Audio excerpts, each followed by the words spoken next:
we propose the following: that every county to establish a ward budgeting and development committee in each ward as the lowest decentralized unit. B. The ward budgeting and development committee consists of 11 members. 1. Member of county assembly is the next official. Ward administrator, who is the county government representative, as the next official. 3. Chairperson as the deputy chairperson, who will not be of the same gender. 4. Secretary and the deputy secretary, who will not be of the same gender. 5. 2 youths who will not be of the same gender. 6. One old member of the society of either gender. 7. 1 representative from minority and marginalized groups. 8. 1 representative from persons with a disability of either gender. We go to C. Members shall be appointed by County Public Service Board and shall serve for maximum 2 terms each of 5 years and renewable every 5 years. D. Not more than 1 member of the committee shall be from the same village of the ward until after all the villages in the ward are each represented by a member. A. Members of the committee shall be permanent residents in that ward. F.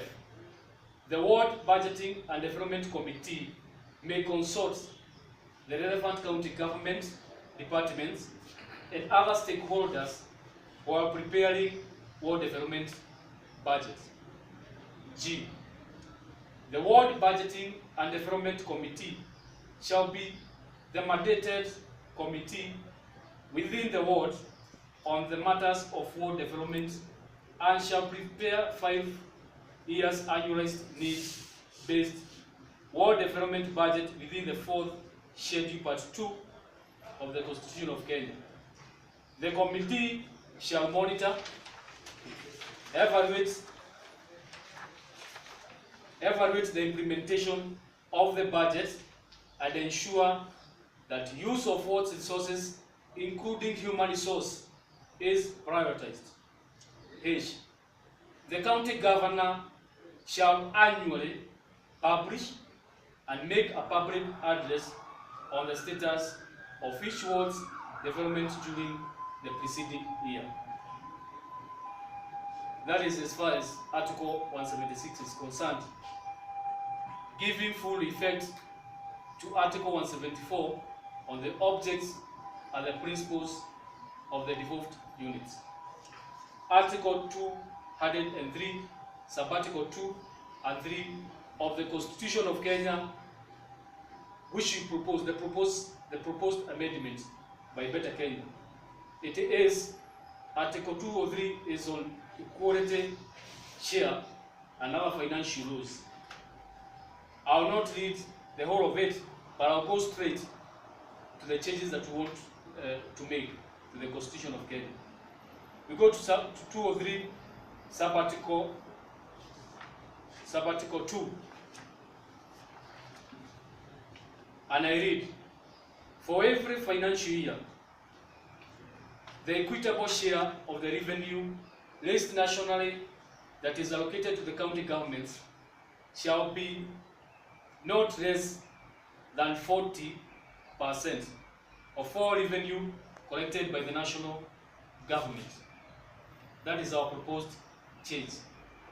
That not less than 40%, but the Constitution says that county government shall be not less than 15% of all revenue collected by the national government. So our proposed change is that not less than 40% should go to the county government.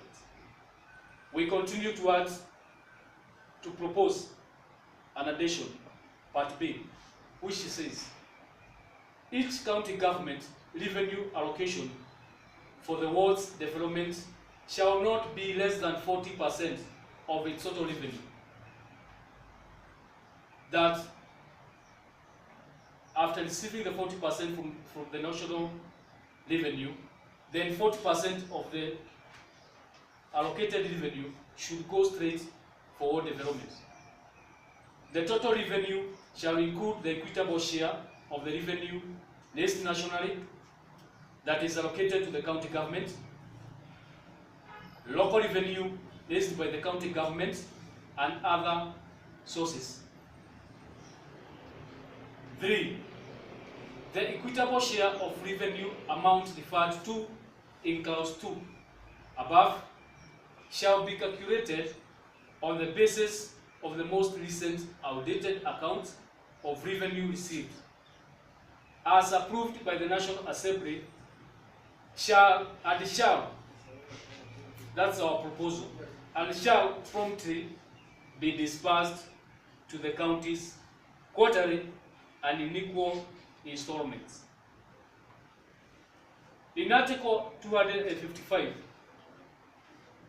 of the Constitution of Kenya, it says amendment of this Constitution, and I'll go straight to what we want to see changed in our Constitution. That is Sub-Article 1, Sub-Article 1I, the objects, and now we are proposing to include the words, the revenue allocation, comma, principles and structure of devolved government. So, ladies and gentlemen, that is what we have proposed to be changed in our Constitution to give full effect to devolution, so that it now comes from the county level to the village level. Thank you very much.